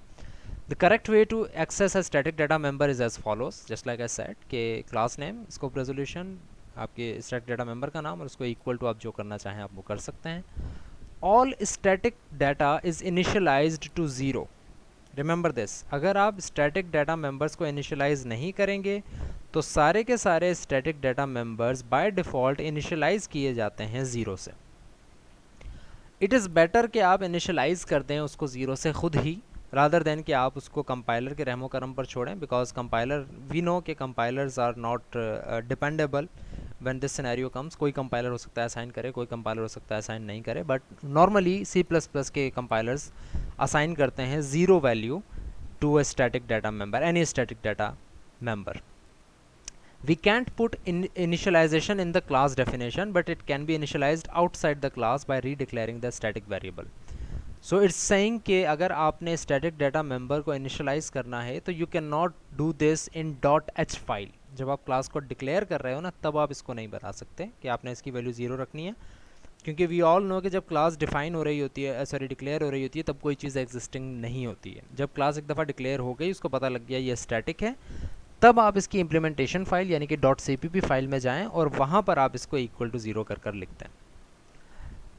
Okay इसी तरह static data members का use क्या क्या हो सकता है वो मैंने आपको यहाँ बता दिया है. आई थिंक अगर हमारे पास कुछ टाइम है, 20 मिनट्स हैं हमारे पास, सो एक छोटा सा कोड इसके लिए लिख कर देख लेते हैं. नॉट के आपको अभी समझ में आ जाएगा, बट हम जल्दी जल्दी इसको गुजार देंगे और फिर आप पॉज कर करके जो है वो रिकॉर्डिंग देख कर समझ लीजिएगा.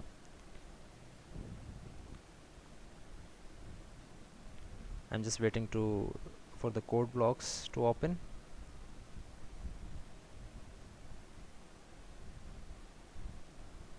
Can we initialize in member initialization constructor? No, constructor में आप इसको इनिशियलाइज नहीं कर सकते, because constructor is called when an object is created and it is not depended on an object. जब ये ऑब्जेक्ट के ऊपर डिपेंडेंट नहीं है तो फिर ऑब्जेक्ट का इंतज़ार क्यों करें ये इनिशियलाइज होने के लिए. जब आप क्लास डिफाइन करेंगे ये तभी बन जाएगा, राइट. सो MIL को आप यूज़ नहीं कर सकते इसके अंदर. So let's try to make a simple code. एक नया प्रोजेक्ट हम बनाते हैं छोटा सा, console application, and let's call it what are we working on now, static. Class का नाम हम रख देते हैं स्टैटिक, सॉरी स्टैटिक हमारी क्लास है. एंड इसके अंदर अब हम नई फाइल एक बनाते हैं. ओके, हाउ अबाउट मेन के अंदर ही सारा काम करते हैं इन ऑर्डर टू, बिकॉज हमने इसको ज़्यादा कोड तो करना नहीं है कि हम इस चीज़ के ऊपर जाएं कि ये कितनी अच्छी कोड हुई हुई है. We are just trying to learn some things. So let's suppose कि मैंने एक क्लास बनाई और या चलें, in order to understand that aspect कि हम इसको .h में नहीं कर सकते, हम अलग अलग ही फाइल्स बना लेते हैं. So let's suppose there is static.h. हम एक क्लास बनाते हैं, क्लास static, सॉरी,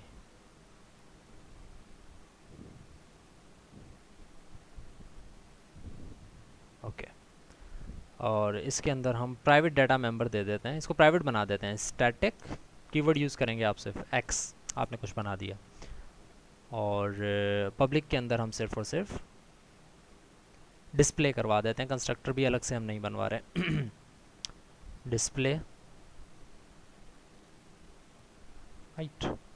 एक और हम बनाते हैं empty file, and that will be the implementation file of static dot cpp। अच्छा, इसके अंदर हम हैश इंक्लूड आईओ स्ट्रीम भी करेंगे, hash include static dot HP करेंगे, यूजिंग नेम स्पेस स्टैंडर्ड भी करेंगे। एंड अब हम बनाते हैं स्टैटिक के फंक्शंस को हम डिफाइन कर देते हैं। What was the function? Display. Static class के अंदर, is it right, why is it not telling me के what's the issue?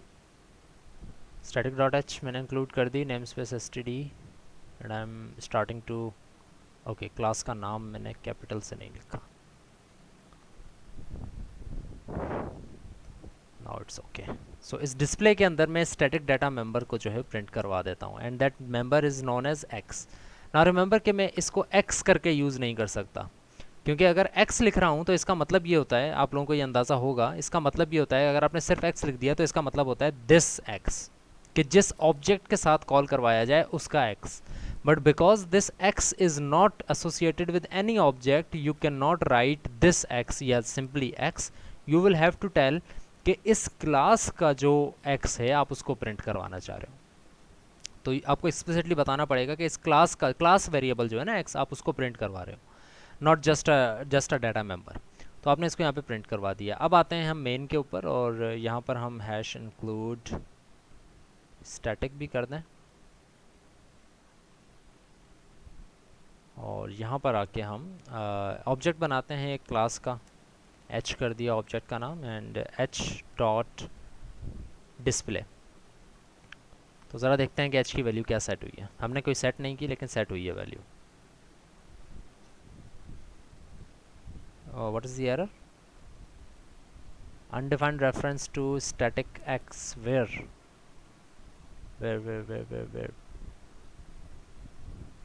here?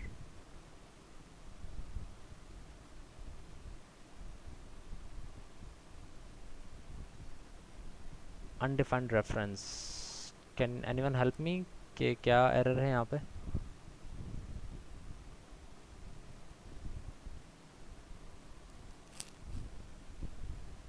Display, it is display, its return type is void, its in class is static, this is int x. Okay, एक काम और करके देखते हैं, is it accessing it, और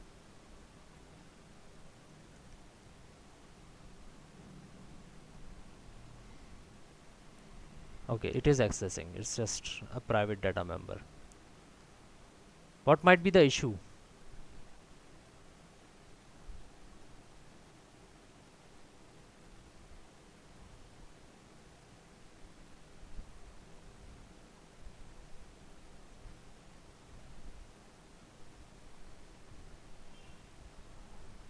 Just give me a minute, I'm not sure कि you are saying कि सिर्फ x लिख दें? No, that would not be, that would be meaningless कि मैं सिर्फ x लिख दूँ। Okay, let me just try to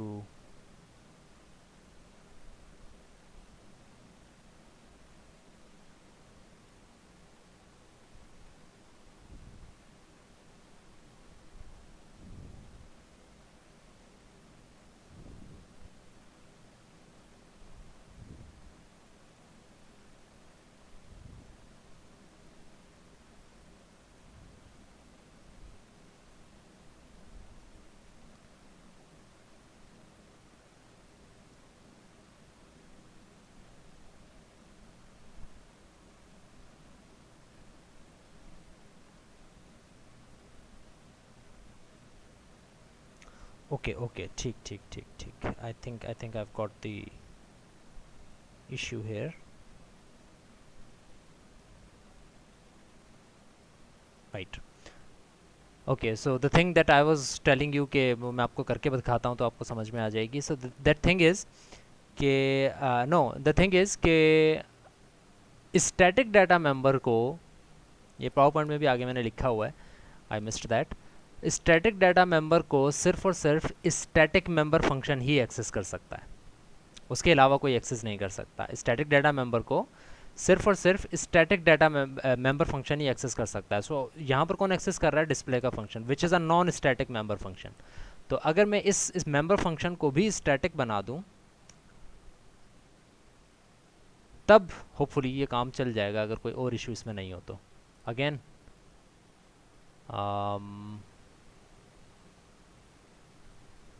what might be the issue here? It's beyond me. Class name change कर दूं? No, class name capital S से मैंने start किया है, so that should not be an error. चलें class name change करके देखते हैं, मे बी कोई कन्फ्यूजन हो. यहाँ पे एस टी कर देते हैं सिर्फ क्लास नेम को.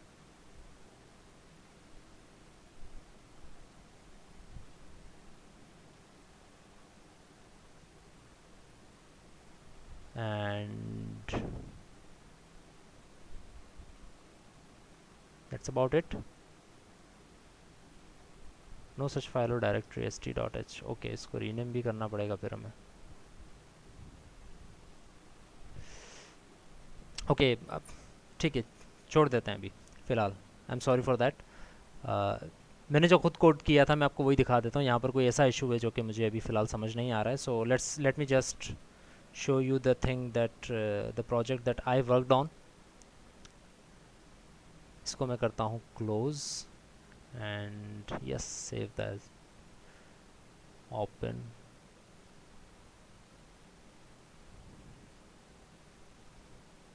This project. सो ओके, अगर आप यहाँ पर देखें तो इन चीज़ों को फ़िलहाल इग्नोर कर दें कि क्या है, इसको मैं मिटा ही देता हूँ. We were not talking about this. So where is that? There it is. आपको मैं दिखाता हूँ कि एक्चुअली इस क्लास के अंदर हो क्या रहा है. सिर्फ दिखाने का ही काम है. अब जो है बात वो नहीं रही है.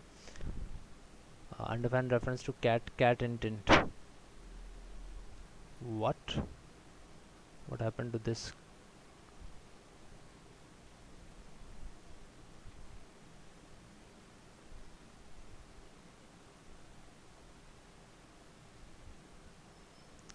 okay, so the output is here now. so इस फंक्शन के through display number of object के थ्रू ये प्रिंट कर रहा है 7. So what is actually happening, अगर हम इसको रिट्रेस करें कि क्या हो रहा है. डिस्प्ले नंबर ऑफ ऑब्जेक्ट्स का जो फंक्शन है, अगर मैं इस फंक्शन की तरफ जाऊँ तो ये फंक्शन एनिमल क्लास के अंदर डिफाइन हुआ है. और ये स्कोप रेजोल्यूशन मुझे ये बता रहा है कि this function is actually a static member function. तो अगर मैं एनिमल क्लास के अंदर जाता हूँ तो I can see animal dot H के अंदर कि एक तो काउंटर मैंने स्टैटिक बनाया हुआ है और एक स्टैटिक मेंबर फंक्शन भी बनाया हुआ है, that is static void display number of objects, जो कि इसको प्रिंट कर रहा है.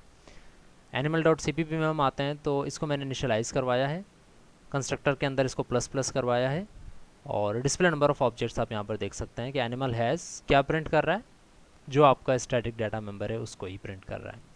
सो ये आपका जो है डाटा मेंबर जो है, जिसको आप क्लास वेरिएबल कह सकते हैं, वो क्लास वेरिएबल है, एक स्टैटिक क्लास वेरिएबल है जो कि हर ऑब्जेक्ट के थ्रू प्रिंट कर रहा है. अब ये 7 क्यों हुआ?